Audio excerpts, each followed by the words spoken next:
ఓకేనా కొంచెం లేస్తా పైకి.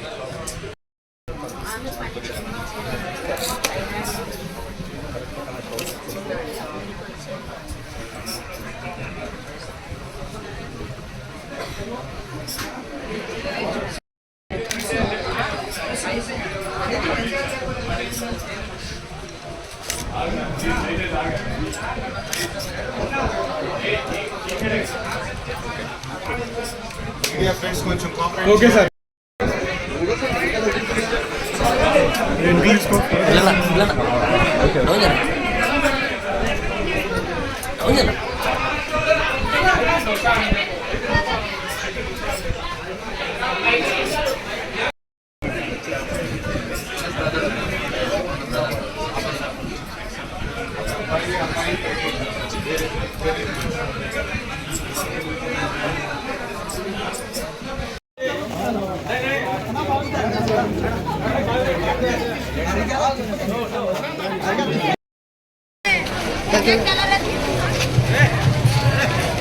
కుటుంబంలో మన ఆడబిడ్డలకు అవుతే ఏమవుతుంది, మన జీవితాలు మన కుటుంబం ఏమవుతుంది అనేది మీరు ప్రతి ఒక్కళ్ళు ఆలోచించాలి. అదే నేను కోరుతున్నాను మీ అందరి దగ్గర నుంచి. కల్తీ మద్యం మీ అందరికీ తెలుసు, కల్తీ మద్యం గురించి. ఇది అలవాటు పడి చాలామంది వాళ్ళ ఆరోగ్యాలు పోగొట్టుకుంటున్నారు, కొంతమంది అయితే చనిపోతున్నారు కూడా. ఆ భారం అంతా ఎవరి మీద పడుతుందమ్మా? మీ మీద పడుతుంది, స్త్రీల మీద పడుతుంది. చాలామంది అయోమయంగా ఉన్నారు. ఈ కుటుంబాన్ని ఎట్లా మనం ముందుకు తీసుకెళ్ళాలి? ఇంట్లో ఒక మగాయన చాలా అవసరం. ఆ కుటుంబం ముందుకు వెళ్ళాలంటే ఆయనే లేనప్పుడు మీకు ఎట్లా ఉంటుంది మీరు ఆలోచించుకోండి. ఇది ఈ ప్రభుత్వం చేసేది. భూ కబ్జాకు వస్తే ఏది దొరికితే అది భూ కబ్జా చేసేయటం. రోజు మీ ఓటు ఉందా చూసుకుంటున్నారు కదా ఈ మధ్యన. అట్లానే మీ ఇల్లు ఉందా, మీ భూమి ఉందా కూడా చూసుకోండి, అది కూడా కబ్జాలు చేసేయటం. పేదలు దావుతే ఏం, పెద్దవాళ్ళు దావుతే అన్ని కబ్జాలు కబ్జాలు కబ్జాలు. ఇది వీడు చేసేది. శాండ్ మాఫియా, శాండ్ తీసుకెళ్ళటం, ఇసుక తీసుకెళ్ళటం, పక్క రాష్ట్రాల్లో బ్లాక్లో అమ్ముకోవటం. వాళ్ళ ప్రతిదీ ఇదే వాళ్ళకి పని. వాళ్ళు పాకెట్లు, వాళ్ళు పొట్టలు నింపుకుంటున్నారు డబ్బుతో. పేద ప్రజల్ని ఇంకా హింసిస్తున్నారు. మీరు చూశారు ఇప్పుడు నిత్యావసర సరుకులు ప్రతిదీ రేటు పెరిగిపోతాను. అవునమ్మా, కరెంటు బిల్లు అన్నీ ప్రతి ఒక్కటి పెరిగిపోతున్నాయి. అది కుటుంబం మీద చాలా భారం పడుతుంది. ఎస్పెషలీ మహిళ మీద చాలా భారం పడుతుంది. భోజనం చేయటానికి కూడా కష్టం అవుతుంది. ఇవన్నీ రేట్లు పెరిగి ప్రతిదీ పన్నే అమ్మా. పన్నులన్నీ వేయటం, వాళ్ళు తినేయటం, ఇంకా సచివాలయం ఏది దొరికితే అది తాకట్టు పెట్టడం, వాళ్ళ పాకెట్లు నింపుకోవటం. చివరికి అది ఎవరి డబ్బు? అది మీ డబ్బు, ప్రజల డబ్బు. అందుకే వాళ్ళు ఆ చేసే ప్రతి పని ఇట్లాంటి పనులే. ఎక్కడ డబ్బు దొరుకుతుందా, ఎక్కడ తినేద్దామా అనే ఆలోచన తప్ప ఇంకొకటి ఏం లేదు. ఇప్పుడు మీరు పెన్షన్స్ గురించి ఇంటా ఉండుంటారు. ఒక వారం 10 రోజుల నుంచి వాళ్ళు చేసే అరాచకాలు. వాళ్ళు అవసరమా అమ్మా? ముసలాళ్ళని మంచంలో మోసుకెళ్ళటానికి అవసరమా? ఎక్కడంటే అక్కడ సచివాలయం ఉంది, వాళ్ళని పంపించవచ్చు, పెన్షన్ వాళ్ళకి అందించవచ్చు. దానికి కూడా చంద్రబాబు నాయుడు గారు అడ్డం అంటారు. ఏమన్నా అర్థం ఉందా వీళ్ళు చెప్పేది? ఆయన ఎందుకు అడ్డపడతారు? 3000 వచ్చేది ఇప్పుడు మీకు 4000 ఇస్తా అన్నారు. రాత్రి మగలు ఆయన కష్టపడింది ఎవరి కోసం?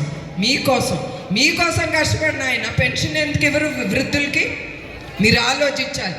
ఈ రాక్షస ప్రభుత్వం ఏమన్నా అంటారు, మీరు ప్రజలు.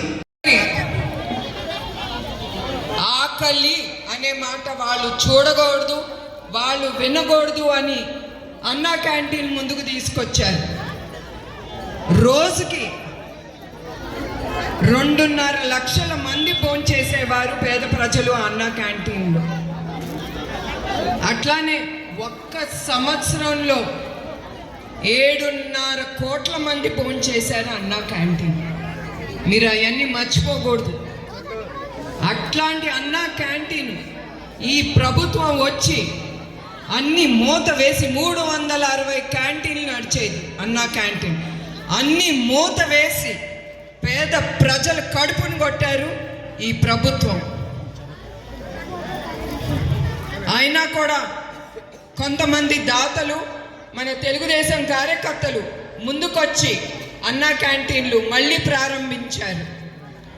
అట్లానే లోకేష్ మంగళగిరిలో 4, కుప్పంలో 4 చంద్రబాబు నాయుడు గారు ముందుకు తీసుకెళ్తున్నారు ఈ అన్నా క్యాంటీన్. కుప్పంలో అయితే రోజుకి 800-900 పేద ప్రజలు భోంచేస్తున్నారు. అది అన్నా క్యాంటీన్ అంటే. అట్లాంటి క్యాంటీన్లు అన్నీ మూత వేశారు వాళ్ళు. ఇంకొకసారి వాళ్ళందరికీ మనం కృతజ్ఞతలు చెప్పుకోవాలి. ఎందుకంటే వాళ్ళు ఈ క్యాంటీన్ నడుపుతున్నారు. మీరు చూస్తూనే ఉన్నారు ఈ ప్రభుత్వం గురించి. ప్రతి ఒక్కటి వాళ్ళు పట్టుకోవటం, ఆపేయటం, పేద ప్రజలకు కూడా సహాయం చేయకుండా ఆపుతున్నారు. ఇప్పుడు మన ప్రభుత్వం కాదు, కానీ ఎక్కడన్నా ఏదన్నా చెయ్యాలన్న అనుకున్నా కూడా అది ముందుకు తీసుకెళ్ళనివ్వట్లేదు ఈ రాక్షస ప్రభుత్వం. చంద్రబాబు నాయుడు గారి హయాంలో ఆయన ప్రజల కోసం చాలా కష్టపడ్డారు. 5 ఏళ్ళు రాత్రింబగళ్ళు ఆయన మీకోసం కష్టపడ్డారు, కుటుంబం కోసం కాదు. ఎందుకు? పరిశ్రమలు తీసుకురావాలి, మీ బిడ్డలకి ఉద్యోగాలు కలగాలని. దాంతో మన రాష్ట్రం ముందుకెళ్తుంది. అది చూసి ఇతర రాష్ట్రాల నుంచి పెట్టుబడులు మన రాష్ట్రానికి వస్తుందనే ఆ కష్టం చేశారు ఆయన. కానీ ఇప్పుడు ఏం జరుగుతుందండి? ఆయన తెచ్చిన ప్రతి పరిశ్రమ ఇక్కడి నుంచి మూత వేసి వాళ్ళు ఇతర రాష్ట్రాలకు వెళ్ళిపోయి అక్కడ పెట్టుబడులు పెట్టి అక్కడ నిరుద్యోగులకి ఉద్యోగాలు పెంచుతున్నారు. ఇక్కడ మన ఆంధ్రప్రదేశ్లో నిరుద్యోగమే నిరుద్యోగం. ఎక్కడ చూసినా ఉద్యోగాలు లేవు, ఉద్యోగాలు ఎక్కడొస్తాయి? ఇక్కడ ఏమన్నా ఈ రాక్షస ప్రభుత్వం ఏమన్నా ఒక పరిశ్రమ తీసుకొచ్చిందా? మీరే చెప్పండి. అట్లానే చంద్రబాబు నాయుడు గారు పోలవరం మొదలుపెట్టారు. ఒక 72% అయ్యింది. అది కనుక ఆయన ఉండుంటే తప్పకుండా పూర్తయ్యేది. మరియు మహిళా శక్తికి ప్రతి ఒక్కరికి పేరు పేరున నా హృదయపూర్వక నమస్కారాలు. ఎస్పెషలీ మహిళా ముస్లిమ్స్ సోదరి మనులకు రోజా అని కూడా లెక్క పెట్టకుండా ఇక్కడికి వచ్చారు. అది నాకు చాలా సంతోషంగా ఉంది. ఎందుకంటే మీకు చంద్రబాబు నాయుడు గారి మీద మీ చూపించే ఆ గౌరవం, పార్టీ మీద చూపించే ఆ గౌరవం, మీ అందరికీ నా హృదయపూర్వక నమస్కారాలు. మన పార్టీ మొదలుపెట్టింది ఎవరండి చెప్పండి? కార్యకర్తలు మీ అందరికి బాగా తెలుసు. నందమూరి తారక రామారావు గారు. ఆయన మన తెలుగు జాతి తర్వాత పేద ప్రజల్ని మనసులో పెట్టుకొని అది అవసరమని ఆయన తెలుగుదేశం పార్టీని తీసుకొచ్చారు ముందుకి. అట్లానే కిలో 2 రూపాయల బియ్యం పేద ప్రజలకి ఆయనే, ఆ ఘనత ఆయనకే వెళ్తుంది. అదే కాదు, పేద ప్రజలకి ఆయన చాలా పథకాలు తీసుకొచ్చారు. అట్లానే ఆయన బాటలోనే మన నాయకుడు చంద్రబాబు నాయుడు గారు కూడా అట్లానే రామారావు గారు ఏ సిద్ధాంతాలను ఆయన నమ్మారో ఆ సిద్ధాంతాలతో పార్టీని ముందుకు తీసుకెళ్లారు. ప్రతి వర్గానికి న్యాయం జరగాలని ప్రతి పథకం ఆలోచించి ఆయన ప్రతి వర్గంలో ఉండే వాళ్ళందరూ